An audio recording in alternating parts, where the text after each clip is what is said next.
Welcome back to another episode, folks. I'm Sean. And I'm G. And before we dive in, I got to ask you something, Sean. Have you ever had a phone fall in the toilet on one of your flights? Oh, man, not my phone, thank God. But gee, speaking about disasters, have you ever watched someone fall asleep with their eyes wide open, like you're ready to call for the defibrillator, and suddenly realize they're just napping? Dude, yes, it's terrifying. But hold up. Here's what I really want to know. Do you believe in mermaids? Because I just flew with a flight attendant who went down the rabbit hole, and she showed me a pic of green skies, so apparently mermaids are real. Gee, what are you talking about? You know what? Let's just get on with the episode before you start telling me about Bigfoot serving drinks in first class. Prepare for takeoff.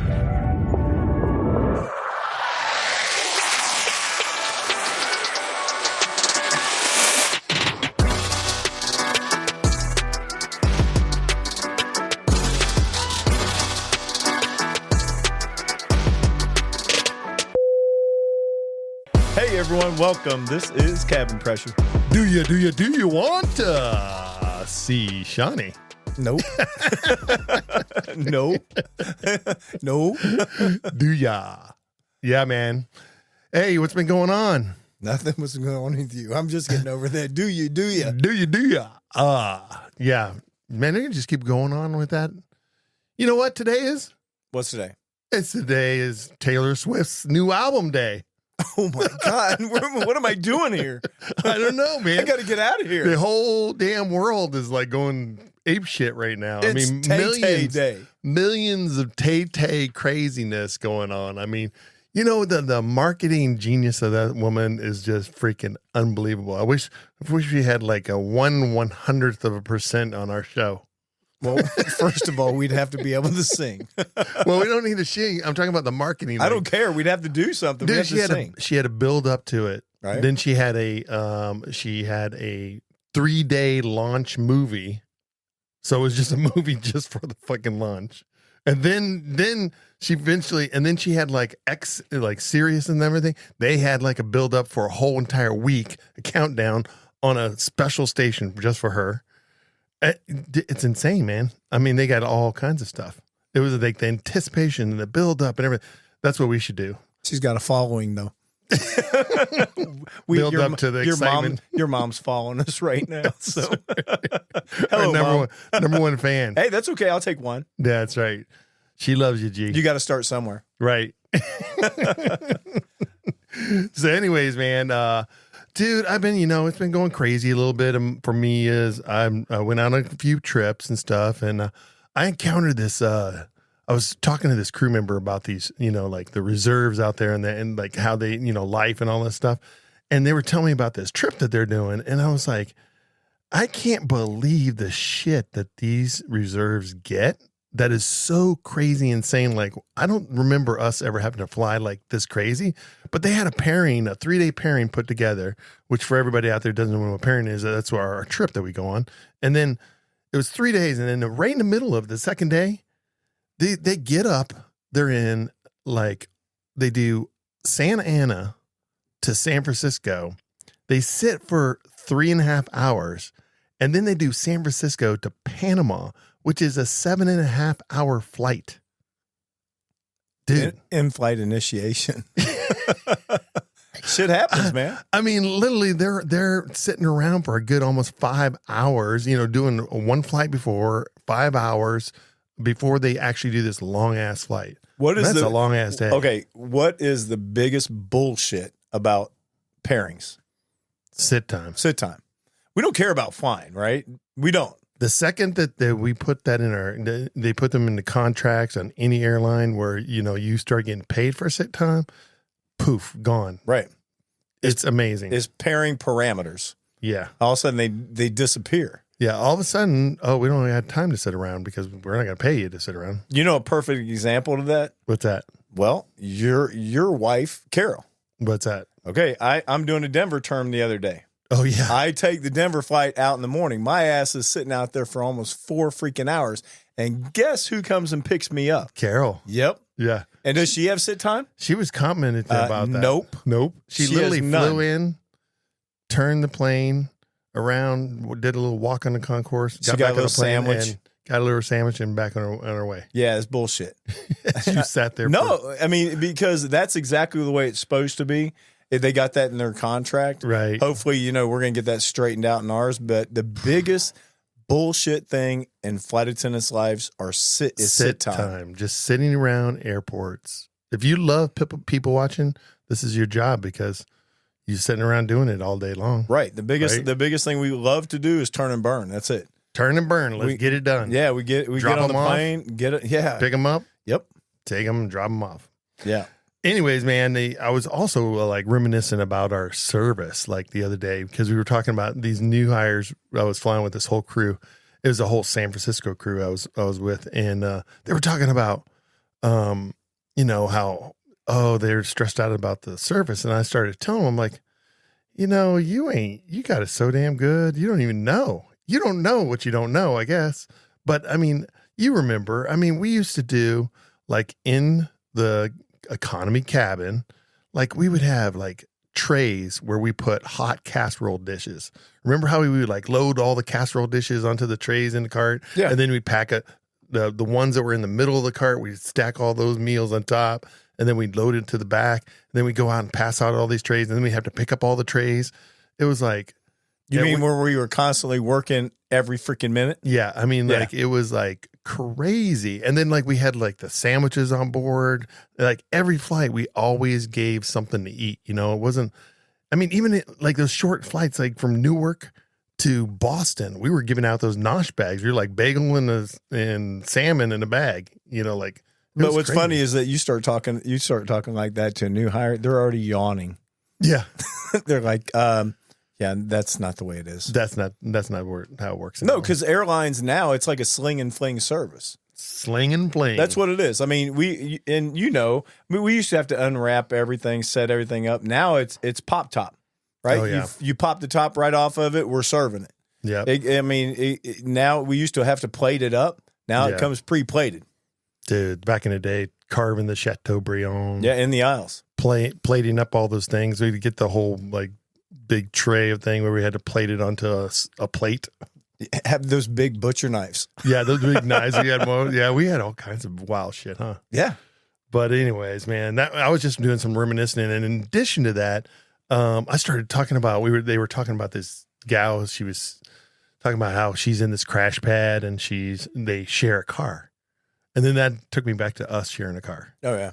I was like, oh yeah, I remember sharing a car with G back in the day. Yeah, G was commuting back and forth, and he'd pick me up at the airport if I was coming in, or I'd pick him up at the airport when he was coming in.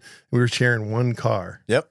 Isn't that crazy? You had to do a lot of things when you first started because you didn't have no money. Right. Right. We were broke. It was like an economy living situation where we were all grouped together in a combine. But we had fun. But we did have fun. We had a shitload of fun. I mean, we really did. We might not have had money, but we had a good time. Yeah, we had to. It was just the nightclubs back then were so much fun, though. We used to go out dancing all the time. Oh yeah, dancing. Just like, well, anytime we had like some free time where we weren't working, we were going out partying and goofing off. Yeah, we were over at a party not long ago, and I don't go out, and no. everybody's over there, but you. Right. You just came in, and they were like, "Oh, Sean's going home. He said he's not coming." And I was like, "Give me the phone." And they're like, "What?" Yeah. And I say, "Give me the phone." And they were like, "What do you mean?" I was like, "If he knows that I'm here, he's coming. I'm coming." And so I got on the phone, and I'm like, "Hey, what are you doing?" He goes, I just got off." And I said, "Well, come over to this party." He goes, "What do you mean? What party?" And I told him, and he said, "You're out." And I said, "Yeah." And he goes, "It's a rarity." I'll be over there in like 15 minutes. Yeah, 15 minutes later, we're on the dance floor like a disco. He walks in like Kevin Bacon in Footloose. That's right. He did. And here comes Shawnee. That's right. But something is funny too. Who I was talking to, Jimmy Z. Jimmy Z. Just flew with him today, and then he said, got to do a shout out to Sean. Oh yeah, yeah. He goes, "It's so funny. I listen to you guys every single week. Z's our fan. Z is our fan. He listens to us every week." And he said the funniest thing about it was last week Sean went to work. Yeah. he said that Sean said how tired he was. And here he goes, if anybody knew how much you flying, then Sean did a 3-leg day. And I'm exhausted, G. Exactly. Shout out to Jimmy, man, because that was funny. Z-Man. Z-Man's been coming up in our household. His name's been coming up a lot. I'm going to just leave it at that. You know why, Z. You taking trips, brother. You're making my life, it's a little stressful over here. You need to calm down. Yeah, Carol's having to go to Denver. Pick G up. Exactly. Anyhow. Yeah, man. So what's been up? Oh, wait. There was one other thing that I found that was so crazy interesting that I ran into. So I had this gal on board my aircraft that she was from Nepal. Where's that? Go ahead. Anyhow, I'm like, wow, Nepal. And she started telling me about this whole, her life history and everything. And I'm like, how'd you come here? Like, because immigration is like on the forefront of everybody's news right now. And, everybody's got an opinion, whether they're pro or Don't you even remember the movie, The Golden Child with Eddie Murphy? Oh yeah. Nepal. Right. He's from Nepal. Right. Yeah, right. So anyhow, so I'm thinking, the first thing I started thinking was food. I'm thinking Nepal? Yeah. Really? Oh my gosh. Wait. So anyways, let me finish the story. So I'm like, she's like, tell me all this stuff. And I'm like, so how'd you get here? She's like, I won the lottery. Nepal lottery? Nepal lottery. This ought to be good. Go ahead. So it wasn't, get this. I didn't know this. Did you know that other countries outside the U.S. allows them and allots them a specific amount of citizenships to that country that will give them green cards to come into the U.S. So she won the lottery from Nepal to come to the U.S. to get her green card and to go through the normal process to become a citizen, as she became. And she's now a U.S. citizen. Okay, see, that's where you had me, because you had me going lottery, and it was a completely different lottery. That's bullshit. I'm sitting there listening to this going, how in the hell does Nepal have a lottery? And then you just spun that shit. You turned it right around. Dude. You didn't know what was coming at you. But anyway, so she won this lottery, and I thought it was fascinating. Yeah, but anybody listening to this just thought you were talking about some damn lottery in Nepal. And you came out with the immigration lottery. I don't know what the exchange rate in Nepal money to what that would be, but bullshit. I'm like, listening to them, like, how much money did she win in Nepal? Dude, she won the lottery. Yeah. She got to be a U.S. citizen. All right, that is winning the lottery in the world. It's still bullshit. No, it's not. No, it's not. I mean, no, that part of it, I'm talking about you. I'm talking about you building it up like it was a Nepal lottery. I'm not talking about that. Dude, you can't just quit thinking about money. Yeah. There's other things in life to think about, G. You set it up. What's been going on with you? Shoot. Okay. Do you know when you're going into the airport and you're in the morning time, 6 a.m., right? I don't do that often, but I try not to. Yeah, go. See, so let me reminisce. See, Jimmy, this is what I said, right? He doesn't ever go. But there was a group this morning, come out there, and, we sit up in this certain area where the flight attendants were all sitting there, and this group, they are so damn loud. Yelling, screaming. Oh, no. Not even like 6 o'clock in the morning. And everybody, that group that they want to make sure everybody hears them. It's like the popular group in the lunchroom. It is like 20 or 30 people that go to a family reunion and have never seen each other for like 20 freaking years and have to yell everything. Yeah. Okay, we're sitting there, and baby, where you been? Where you been? Oh, honey, I've been here. You miss me. Come kiss me. Gate we're standing over here. Over here. Where you at? It's just constant. It was yelling. So anyway, we are sitting over this area, and we're doing what flight attendants do. Please, God, don't let them be on my plane. Please don't let them be on my plane. Oh, they're on your plane. That's Murphy's And guess whose plane they were on? Yours. Mine. Right. So they get on there, they get on the plane, and they will not shut up. No. I'm telling you, when you get on an airplane and it's 6 o'clock in the morning, it's quiet. Right? First of all, my friends always call me like the bear. Yeah. I know. Because you don't want to poke a bear in the morning, because bear will get very grumpy real quick, because at 6 o'clock in the morning, I'm like still growling. Right. Like, I'm like, I don't need that shit. Sean, they're yelling from there's there's some in the back, there's some in the middle, some towards the front, yelling at one girl is sitting there going, shut up. And I'm like, all right, stop it. We're not doing that. Yeah. And I keep telling him, like, oh, this is going to bring it down.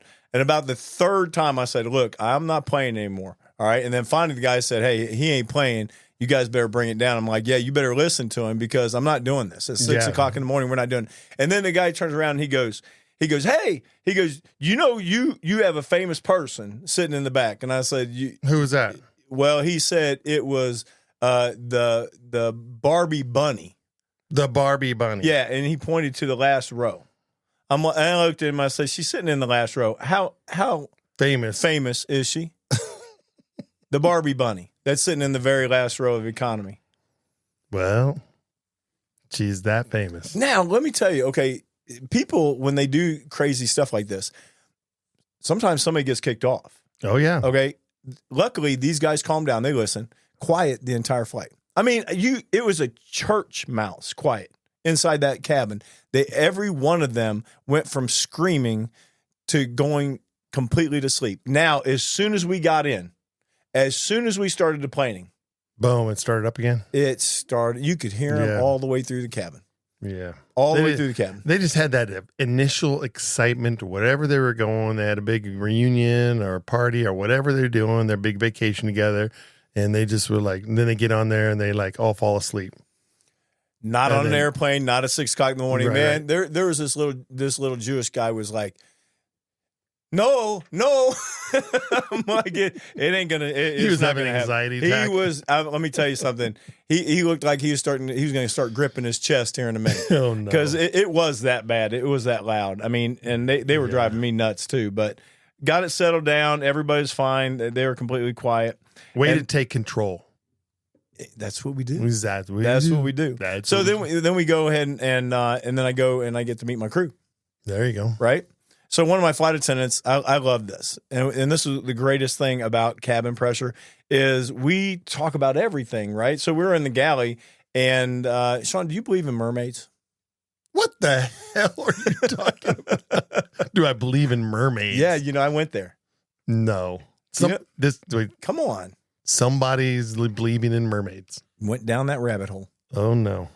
So this girl I was flying with, but I've got to dive into this conversation because we talk about everything. So she had showed me a picture, and you was telling me about this that I'd seen. Have you guys ever seen the sunset, the color green on a sunset? I've never seen it. First time. Yeah. So just to talk about that for a second, like, so if you get a camera and especially if you got one at high speed or something like that, you need somebody to catch that split second. And like right when the sun kind of hits the sunset on the water, you're going to get a green flash. They call it the green flash. And this green flash, I actually got it several times. And, but it's like literally when the sun's getting there, you just like hitting the camera and it's going click, click, click, click, click, click, like so fast. It's not something that our eye can actually physically see. Like, it's not like all of a sudden, boom, the sky turns green, it's just this green. But when you look at the film, right. Or the digital film, whatever, you're going to see there's some green flash. Picture was so damn cool that I had to go down the rabbit hole about the mermaids. Right. So she starts telling me, I'm like, okay, so I bite. Tell me about it. Mm-hmm. So she said that she listens to this TikTok channel that this guy goes out in the ocean and at nighttime, and then he hears the mermaid song, right? Yeah. Obviously she's sourcing a legitimate source. Mm-hmm, yeah. So he's out there and he hears the mermaid song. So, and he won't tell anybody his location. So what's the mermaid song? It's like, well, yeah. What is it? No, I can't even get that high. Have you ever seen that to where the mermaids come and they have that one iridescent song, like they that come siren. in there and all of a sudden it takes the guy's breath away and he looks at it and all he wants to do is dive in the water, and then what he does, the mermaid grabs him and dives down. Yeah. Well, also that's the myth behind it, like the sailing ships would come and crash into the rocks because the mermaids, the sirens would like guide them in and spoil their day. So I told her, I say, the first thing I'm going to tell Sean is he's got to go get a boat. A boat. I got a boat. We'll go out. We don't got any mermaids in my lake, but I got a boat. We'll have just as good a chance of finding one. Yeah, exactly. Well, you know what? If we go far enough down the lake here and we get to the pool, there might be some kids in there with some tails on. But that's about close we're gonna get. So I had to go down. I had to go down the mermaid hole. I just, you know what amazes me, that people actually like, they really believe, like they believe this stuff. Like it's like Santa Claus. But it's so much fun. I mean, like flat earthers and mermaid believers. We've got some friends and flight attendant friends that have their foil cappers. Yeah, right. Like they wear foil caps. Yeah, they put foil caps. It's just amazing how people like they just decide that they're going to believe in this. We did one. The flight attendant, she was a foil capper. And we end up taking the foil off the foods, and everybody in the crew made a cap. I mean, I know who you're talking about too. It was so funny. That's awesome. That shit was so funny. That's like bringing everybody shows up as a cone head or something, like. But also there was this couple that came in a few days ago. I was walking in, and all of a sudden this little lady, Asian lady, taps me on the shoulder, and she like waves at me, doesn't know a lick of English. And I'm like, I don't know you, Right. And her daughter comes over and explains it to me that I brought them in from Cleveland to LA. They were recognizing you. They came from Taipei to see their other daughter that was living here in Cleveland. And this just goes to show you, even sometimes you're just your little bit of kindness, how it goes.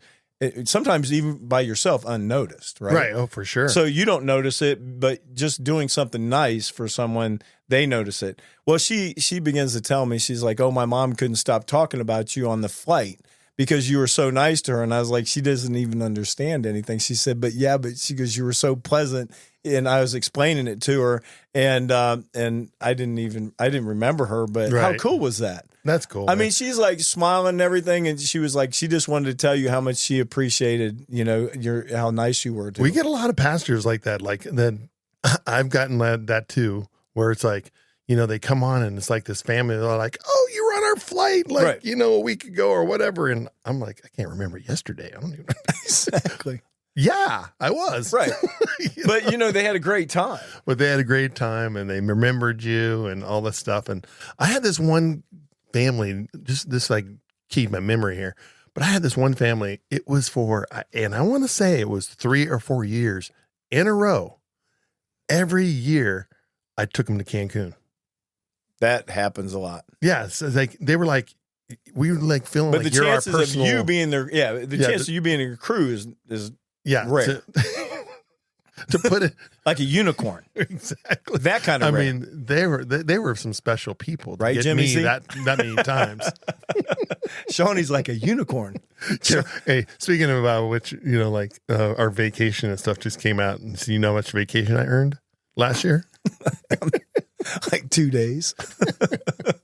No, I got 20. I got 20 days. Oh, okay, so 20 days is pretty good. That's not bad. Carol was like on me. She was like, "You only have 20 days." And normally people that are out there listening, like we're senior flight attendants. So like here at our airline, I normally have about 46 days of vacation, which sounds like crazy, insane. But yeah, that's what we get here. And so to go from 46 to 20, Carol's like, "Well, we're not going to have much vacation." And I said, "Oh, believe me, we'll be on vacation." You're always on vacation. I'm sitting there thinking that I just did a 20-hour 2-day trip. Yeah. 20 hours. That's flight hours, folks, in Yep. 2 days. All right. The flight in, I swear to God, it was like the Golden Corral up front. No. Every glass was gone. One leg.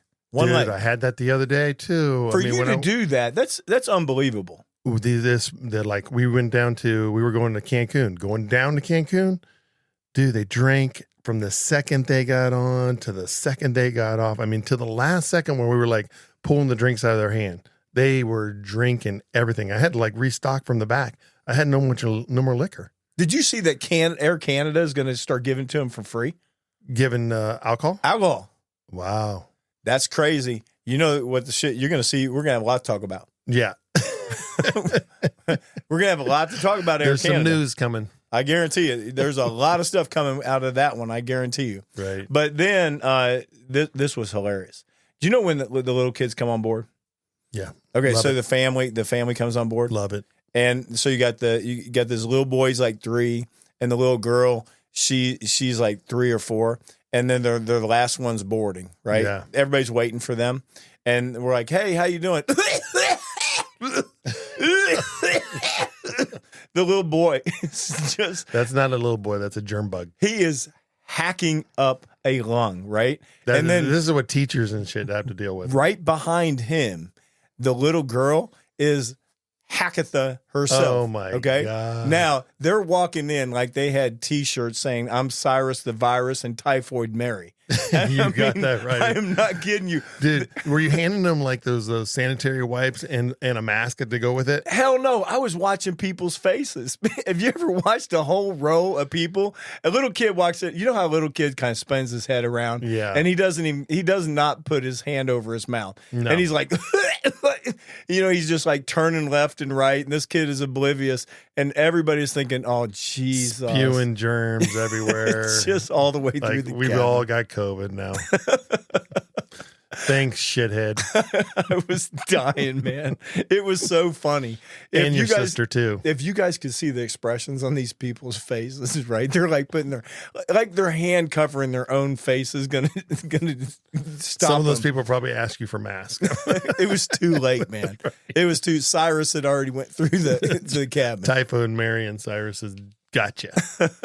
Exactly. But hey, before we get to I got to talk about Mountain Dew here in a minute. Mountain Dew? Yeah, Mountain Dew. That's Carol's favorite, Mountain that's Dew. Exactly why I had to talk. Did you know? Wait, before you do this, I got to let people know, because people don't know this about my wife, but literally, like, she doesn't drink a lot of alcohol. I mean, if anything, just like very rarely on occasion, she'll have one drink.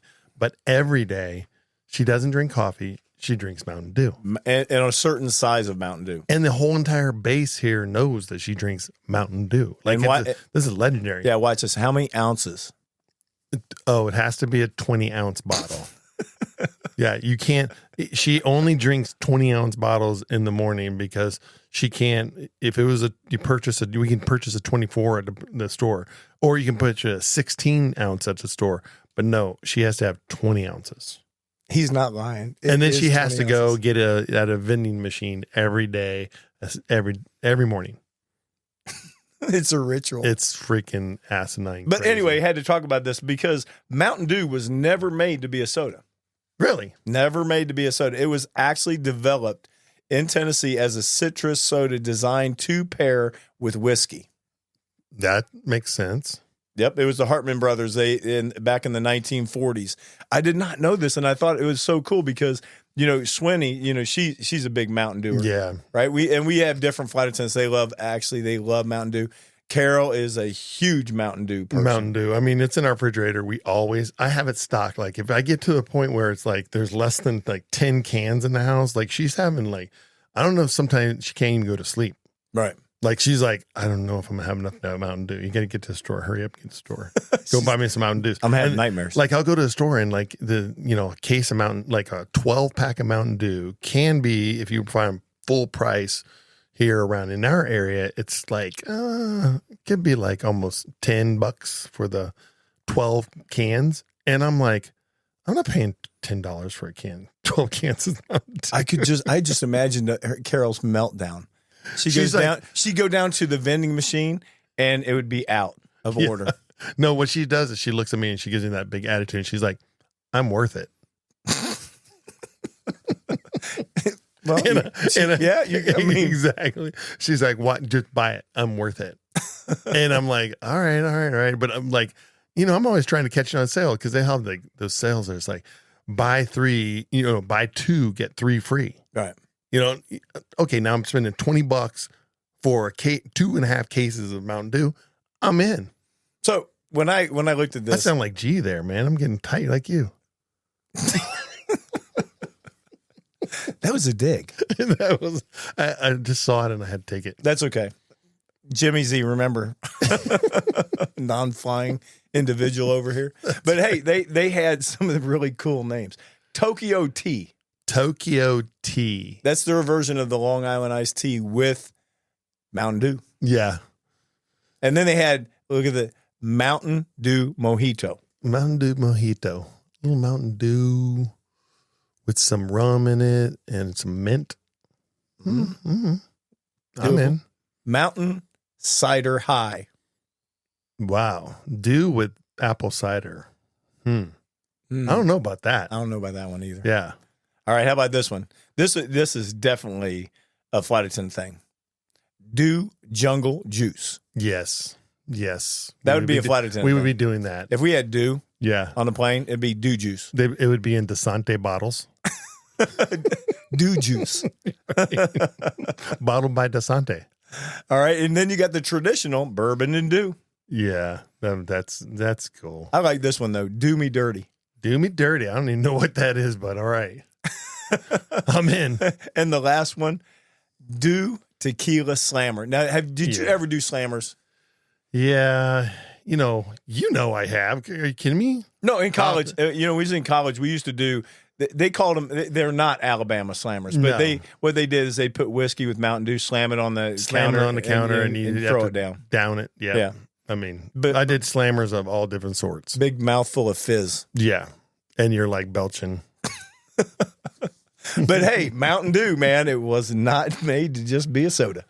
Yeah. That's a staple in my life. And I got to throw a couple of these. You're going to love these little tips. Okay. You got stainless steel? Stainless, of course. Okay. This is just a tip. I had to throw it in there because last week I've had this stupid mark, this watermark going down my stainless steel of the dishwasher. And Damn you thing. couldn't get it? I could not get, man, I used It's everything. stainless steel. Just listen. Okay. Now, I was trying all these different products on there because I was worried about scratching it. You know, it was just a water stain. So I used, and which I already know, Barkeeper's Friend. I love Barkeeper's Friend. It's the shit. I wasn't thinking about, the regular non-abrasive Right. Barkeeper's Friend, shaking it out and doing it. Because I was still nervous about it being on the stainless steel. So I went and got Barkeeper's Friend. They have a foam scrub, like you just spray it on there. Damn, Sean. I mean, that shit was so fast, so clean. A quick rinse off, and the stainless steel, you guys, looked freaking phenomenal. Barkeeper's Friend we should have that sponsor on our site. Yeah. I love that shit. This next one, too, is going to, same thing.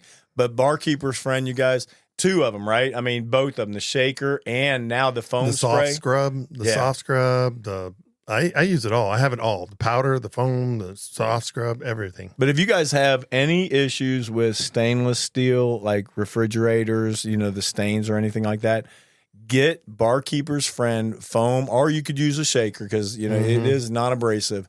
But, man, it is phenomenal on your stainless steel refrigerator. Makes it look brand new. Yeah, it does. I mean, really, I just loved it. I mean, I was like, damn, this my pots and pans I use it on, like Carol doesn't like to clean it because you need to use a little bit of elbow grease. Yeah.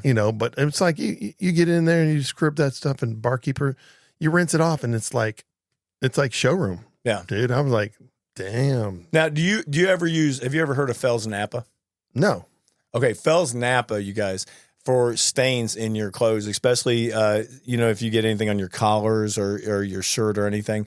All it is it's a bar, and it's over in the detergent aisle of any grocery store, and it's just a bar. It's like a couple bucks. Okay. You take that thing, it's a big long bar, put it on any stain, and it gets that shit right out. Really? Yeah, it's incredible. It's Fells Napa. It's a bar that you guys have to try to use.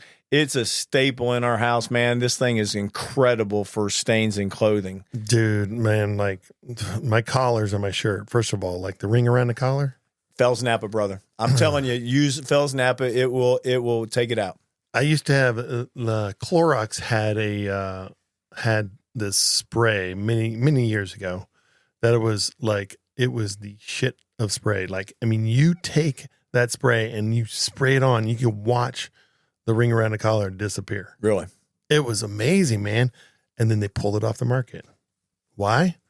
Because it was too not ecologically whatever, and all that stuff. And so I'm like, label it that way and let who wants to buy it, Right. and keep making the shit. Like people were buying it. Because it worked. It worked. Yeah. And all of a sudden, boom, now I had to figure out a different solution. Now, this I last got to one, try it, Fells Napa. this last one, you're going to have to tell me if you know. Now, do you ever starch your shirts? Yeah. Okay. How do you do it? Do Do you starch it and then iron it? How do Well, so here's the thing. So I've been ironing since I've been a teenager. Mom knows this. But normally, like, I like to spray my shirts first, and then I let them hang a little bit, a few minutes or so, and then I iron them, because if you don't let it soak into the material, you're going to get flaking. And even in a no flake starch and all that stuff that they have out now too, it's like you can get flaking. And so you don't get flaking if you just, like, I just hang it up on a hanger, spray it, and then iron my shirt. All right. I knew you was going to get that one right, because I learned it from a military guy. And I know. And I give you props on it, because I knew you was going to get it. But what it was is that I always had that same problem, that flaking and all that shit on your shirt and you everything. just iron it too soon. Yeah. So you take this heavy spray starch, spray your shirt, and just I go a little bit farther. I spray like 3 shirts at a time, and I let them dry, completely dry. Yeah. You don't need to let them dry. But if you do, I'm just telling you, if you let them dry and then you go to iron them, I'm telling you guys, man, what a huge difference. It looks like you're coming back from the cleaners, right? Yeah. It's such a big difference. You get nice creases in your shirt and all this stuff. You don't have to spray just the crease just to get that sharpness. It will come exactly like that. Yeah. But I've been doing that since. Just had to cover that, because, a lot of people don't know. There's certain little tips that we come across. I think that everybody, if you come across something that works, hey, send it to an email and we'll share it, because we love sharing tips too. We love stuff like that. Yeah, we do love sharing tips. So anyway, we're going to move on, and I got to tell you about what happened in one of the bathrooms in the back. What happened? So this girl opens the bathroom. She's like, can you help me? I don't know about this. Where's this going? Help you do what? I was waiting for that. So she goes, my phone fell. Yeah, where? She said it fell in the toilet. Sucks be you. And I said, wait a minute, let me see. And then I looked, and I looked at it, and she goes, well, it fell into something. Oh, it's laying in the shit? Are you kidding me? And she's asking you to help? I looked at her and I said, no, I'm sorry, that's yours too. Yeah. So it might be time to buy a new iPhone. I said, I'm going to give you some gloves, and you're going to have to get it out yourself. And I said, the only thing you can pray for is that the power outlet part didn't end up in it. Oh, God, can you imagine this? Nope. Like all the speaker holes and all that shit. It was so funny. That reminds me of like this. So I got to give you the story. So, the On shoes, the brand On. So On has those little, like, their heels have those little tubes on it, going down. And then in the center of your shoe, there's kind of like a cavity that those little holes are open, right? So I get a brand new pair. This is like the first time I've ever had Ons, and I'm running out and all this stuff, and I'm doing I think I was doing a photo exercise or something like that. But I'm driving around trying to get photos and stuff. I step on them. I go behind this church. I step out of the car. I go running over. I take this picture. I'm running through this grass. I take this picture. I come running back to my car. I get in my car, and I'm like,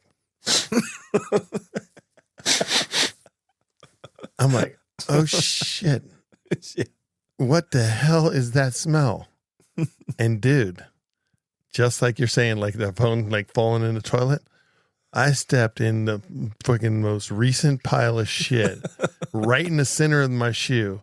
It injected down all those little holes in the On, and I had little tube cake shit in my fucking brand new Ons. I couldn't even return it.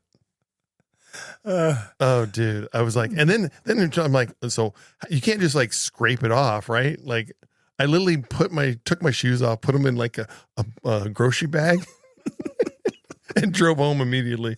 as I was like washing them off with the hose outside my house. Oh It my was God. horrible.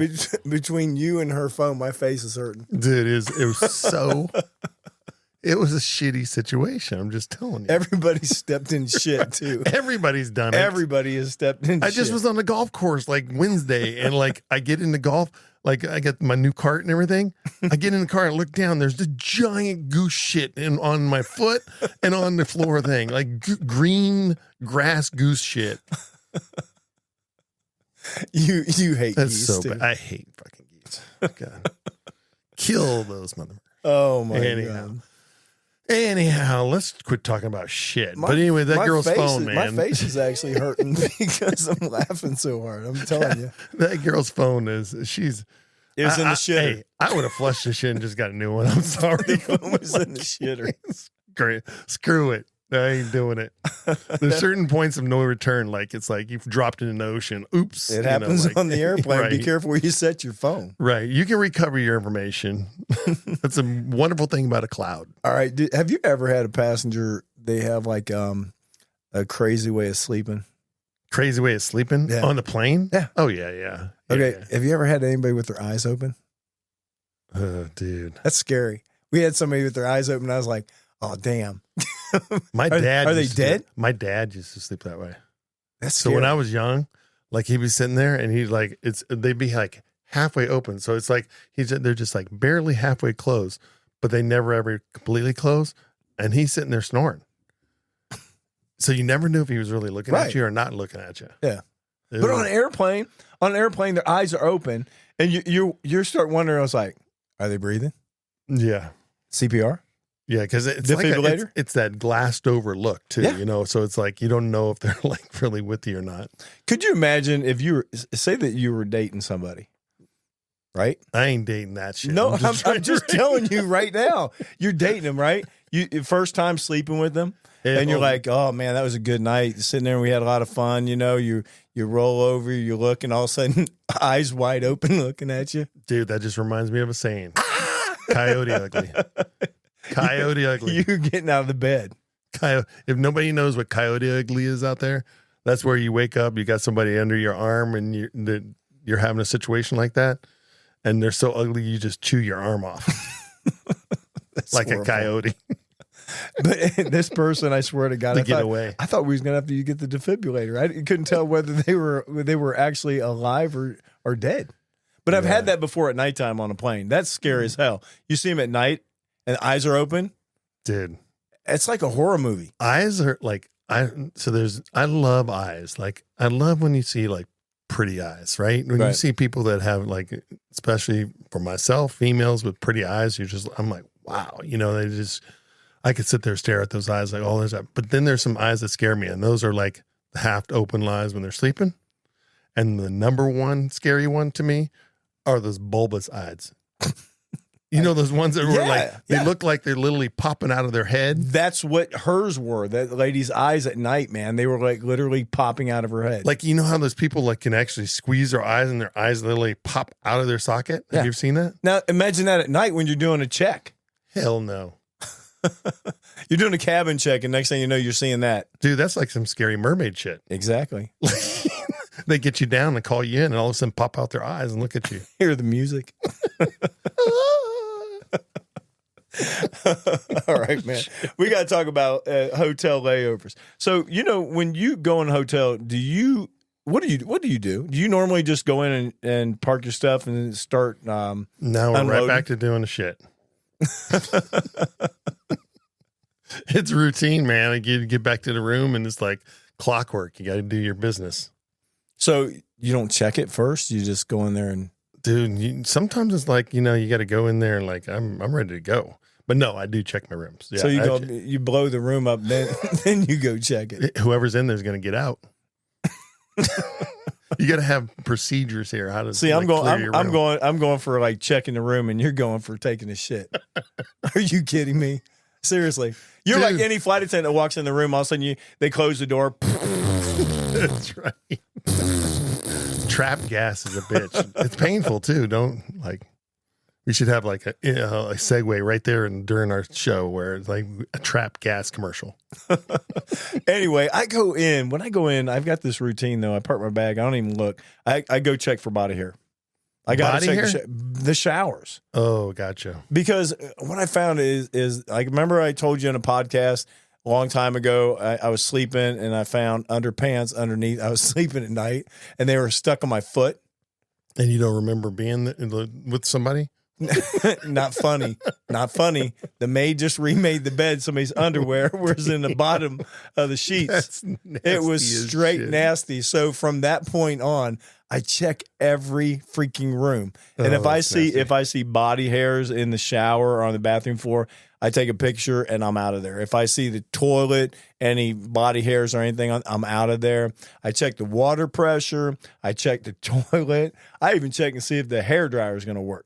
Yeah. I pull the comforter back. I remove that because God knows what goes on in those comforters. Yikes. Because they do not replace those. Yeah. Right?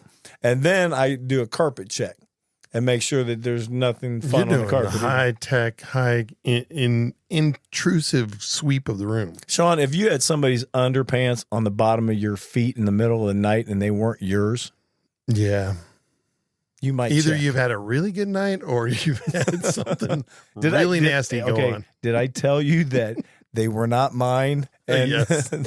they were somebody else's on the bottom? It was completely gross. Ugh, yuck. So anyway, let's go around the globe.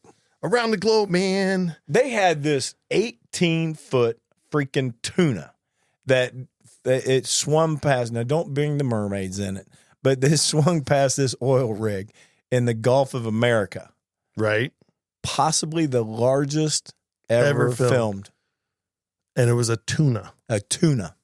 I'd love to see that picture. 18-foot tuna. 18-foot tuna. First of all, that's scary, man. It's like Jaws. Those tunas are aggressive. Huge. Yeah. I mean, an 18-foot tuna's looking at you like you're the minnow and I'm going to eat you. And it could. Exactly. Right? It try to even get that damn thing in your boat. Yeah. And when they swim in school, so they're like piranhas, man. Those guys will rip you up. I don't even think that you could land that thing. No. That thing would probably spin Yeah, your if you had a little whaling ship. It's true. Yeah, a big harpoon. An anchor. Right. Hooked it with an anchor. Exactly. There's no way. That's a big ass tuna. Dude, I hooked in the Gulf of America out there deep sea fishing, right?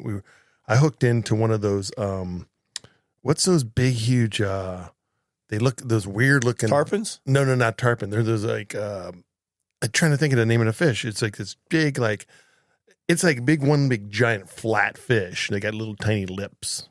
You know what I'm talking about? No. Oh God, it'll come to me. Anyways, I mean they're monsters. Are those the ones with the real pretty colors? No. That's like a mahi. But Yeah. what the hell is the name of the fish? Anyhow, it will come to me, but it is and people out there shout out whoever it is what the damn fish I'm talking about. But it's I mean, I got it up. We got it close. It came up close because it was kind of like just dragging because I was just barely annoying it. And he comes up and this big ass fish, like literally, but he's like, cut the line. We're not going to be able to get this fish in. Like it was too big. It was huge, dude. Huge. Just throw it back. Just cut it. That was that go. 18-foot tuna. No, it wasn't a tuna. I can't think of the name of that fish. It would come to me. I'm going to have to call my fishing buddy just to like remind me, what the heck is the name of that fish? Yeah, that's what happens when we get old. Yep. Anyhow, what else been going on around the globe? Well, they were talking about the airline captains, how much money they're starting to make. Man, they were comparing them to actually doctors. Oh, yeah. The amount of money that captains are making is translating like the higher paid captains $400,000 to $500,000 a year. It's crazy. That is freaking crazy. Dude, we have them here. Yeah. We have them here. I mean, that just goes to show you, like, I mean, first of all, what angers me about that is that the disparagement of like price, like, you know, in our industry, like from the back end to the front end, how much the difference of pay is. And I know that, first of all, like You're comparing them now to a doctor's. These guys have all these lives in their hands. Doctors have one person's life in their hand at a time, right? Right. And so here's this person has multiple lives in their hands, and they're getting paid all this money. A lot of them aren't even college graduates, right? Right. And so, and then because they have this stigma of the industry and that control and all that stuff, they're getting paid so much money, which bravo for them. But the disparagement of what we make in the back is just ridiculous because we don't make, a blip of that. No. So, but something, I'll never down them because I tell you what, man, you ever land in Cleveland in the middle of wintertime with some nasty ass crosswinds? No, that'll make your butt pucker. No, there's a lot of time. I mean, that's what they're like us. We're getting paid for safety, and those instances that happen very rarely. But when they happen, we're getting paid is they earn the money, right? Right. I mean, they earn their money. If you ever take a look at the distance between an aircraft wing and the ground and your room for air, no, right? Yeah. So if you wonder why they get paid what they pay, look at the wing, look at the ground, look at the wheel well, room for air, right? None. Yeah, there's not much, man. No. So they also had a regional flight that was forced to return to Atlanta on Friday. It cabin failed to pressurize and the oxygen mask dropped. Remember, we've had that before. Dude, you know what? Now I'm reminiscing again. Like back in the day, it seemed like we had that all the time. That was not a rare instant where mass drop in a plane and stuff. Like I've had it several times. Yep. Early in our career. Sometimes even in turbulence because the little latches weren't very good. They just like shake them and boom, and they pop down, right? And you scream at everybody, don't pull them. Yeah, don't pull the mask. Some Joes pulling the mask. Especially and for everybody out there, like oxygen mask, this is a good educational spot. Oxygen masks on some aircraft are chemically generated. So when you pull that mask, it pulls a pin that starts the generator and that mask is done. You have to, and the aircraft's done wherever it parks because they're not going to go anywhere until it's replaced. So it's not a good idea. But then we have some of the older systems that it's a gaseous system where it's just like turn on a water faucet, so you pull the mask and it just gives you a mask off of a big tank. But for the most part now, it's all chemical. Right. The newer planes. Well, also Lufthansa, this goes back to what we were talking about last week with AI, right? Mm-hmm. The Lufthansa plans to eliminate 4,000 administrative roles due to exactly what you were talking about, AI. AI. Right? AI is scary, man. I mean, there's administrative roles that it can be replaced because there's like jobs. If you're in a job where you can easily be replaced by a robot, I mean, going to be replaced. You need to start thinking about a new career. Yeah. I mean, when you're it's coming fast. Yeah, exactly. I mean, and they're talking about by 2030. Yeah. That's right around the corner. Yeah. You need to learn how to control that robot. Then you got a new job. Yeah. So then they also had, they had so many things going on this week. We only picked a few of them out, but they had a collision between two aircraft, low speed incident that injured one flight attendant. Yeah. I just wanted to talk about that a little bit. People don't realize, we're always talking about seatbelts and all that stuff, but here's a low speed, and when we say low speed, they were taxiing on the runway and the two planes collided, and that collision impact, the flight attendants are up, we're walking around and doing our jobs, doing our safety duties, doing our checks, all that stuff. And all of a sudden we get a collision, we're flying through the cabin. Now we're like, jettison through a cabin, hitting whatever. I mean, I have close friends. This happened. It wasn't even a collision. There was a near miss where the plane cut in front of another plane, and that plane she was on had to slam on the brakes, and they were walking through the cabin. She went flying through the cabin, hit her head on a sea rest, had a brain bleed. Right. These things can happen like in an instant. How many passengers have you seen just like that when they slammed the brakes on, took their seatbelt off, right? And at the bulkhead seat, and they almost slam right into the wall. Oh yeah. Because they slam on the brakes because exactly what you just said, somebody just cut us off. They have no idea. All these instances happen in a split second. Yep. And you got to be prepared for them. But the simple thing is put your seatbelt on. Put your seatbelt on. Yeah, it is. All right, Sean, give us the inspirational quote. Inspirational quote. So, the elevator to success is out of order. You will have to use the stairs one step at a time. Amen, brother. Right. Yeah, man. You know what? You don't just get success overnight. You got to work at it. No, Step by step. We're a work in progress all the time. We are a work in progress. But hey, listen, I wanted to tell your mom, hey, thanks for being my one fan. Number one fan. I got at least one. Yeah. I think you need to start a fan group. You know, a fan. I'm going to ask your mom if she wants to be president. She might. President. She got. You're just jealous now because your mom wants to be president of my fan club. She got time. Hey, guys, we had a great time. I can't wait to do this again next week. All right, man. Me too. I'm looking forward to our next show and everything. Thanks for listening to us. We are going to see you next week. See you next week, guys. Bye. Thanks for flying with us today on Cabin Pressure with Sean and G. If you laughed, learned, or just enjoyed hanging out, don't keep it to yourself. Tell a friend. Share the love and help us grow this crazy ride. Want to support the show and help us reach our goal of launching video by the end of the year? Check out our official merch at cabinpressuremerch.shopify.com. From tees to travel goodies, every purchase helps the cabin pressurize and banter flowing.